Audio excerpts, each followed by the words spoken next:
Have you ever wondered if chatting with an AI assistant would be more natural if you pretended it was a specific person, like a teacher, friend, or customer service agent? That is the idea behind role-based prompting. In this video, I will put it to the test on the hottest AI chatbots out there. I am going to ask these chatbots to give me instructions on making a kite. Let's start with ChatGPT. I am just going to add the prompt without additional details. Prompt is: please let me know how to make a kite. Let's wait for the response. It defines materials first, followed by the instructions. Each instruction is divided into two subpoints, making it easier to read. Now, we have the full process along with steps. Now, we have to introduce a role and see if it makes any difference to the quality of output.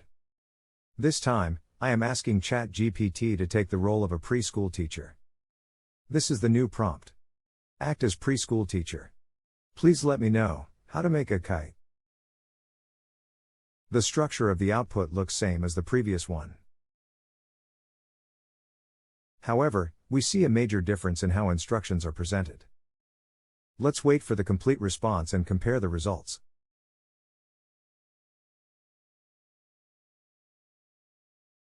One on the left is response with no role. One on the right is response for preschool teacher role.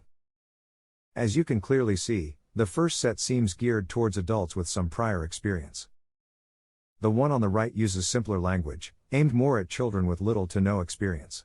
It talks about the colors and drawing something beautiful. The same pattern follows through the rest of the response. Now, I will introduce another role and see if it makes any difference to the output with previous role. This time, I am asking ChatGPT to take the role of a university professor. This is the new prompt. Act as university professor. Let me know how to make a kite. The structure of the output looks same as the previous one. Again, we see a major difference in how instructions are presented. Let's wait for the complete response and compare the results. One on the left is response with preschool teacher. One on the right is response for university professor role. We already know that response on the left uses conversational tone and creative encouragement, targeting children. The one on the right uses precise technical language, as well as explains the dynamics behind each step. The same pattern follows through the rest of the response. Based on our test, it's clear that assigning a role to ChatGPT changes the response. By assigning a role, we get personalized and better response for the given situation. Let's explore other LLM chatbots and see if user roles work on them. Here, we have Claude AI. I am going to do the same task, with same roles, and see how Claude responds to the requests. This is the same prompt with no user role. The response is very quick and seems to have similar structure to ChatGPT. Response contains general instructions for making a kite, targeted towards a normal person. Let's see how the response changes for the prompt, with preschool teacher as the role. From the start, we can clearly see the difference. However, this time Claude uses a different format to the previous one. Let's compare the responses. The one on the left, with no role, explain the process for an adult with some technical details. The response on the right, with preschool teacher, focuses on simple, children-friendly instructions with almost no technical details. I prompted again as university professor. Here is the response for university professor. The response starts as, allow me to explain the key principles in technical manner. The complete response focuses on teaching principles of each step, and how it allows the kite to fly. It's highly technical, even when comparing to the first response, with no role assigned. So, the responses from Claude AI also varies based on role. Assigning a role improves the quality of output. Now, I am going to try Google Bard with same prompt, with no role. It takes a bit of time. The response looks similar in structure to ChatGPT and Claude.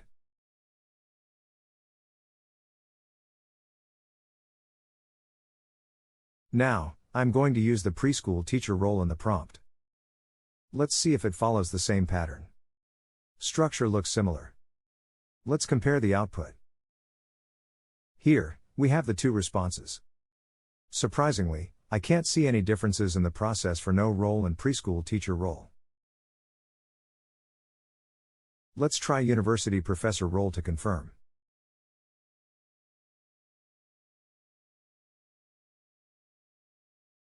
One on the left is preschool teacher.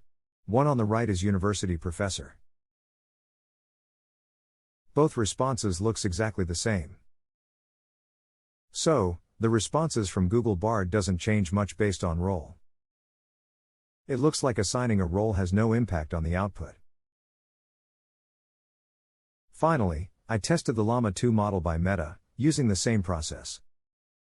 The structure of the output is similar to ChatGPT and Claude. Here is the comparison of final outputs between preschool teacher role and university professor role. The details and style is similar to ChatGPT and Claude. Responses from Llama 2 by Meta also varies based on role. Assigning a role improves the quality of output. I tried using user role-based prompts on ChatGPT, Claude AI, Google Bard, and Llama 2 of Meta. Using a role improves the quality of response in ChatGPT, Claude AI, and Llama 2. Google Bard doesn't seem to make sufficient changes based on user role. Thanks for watching. Subscribe to our channel and like this video to see more AI-related videos.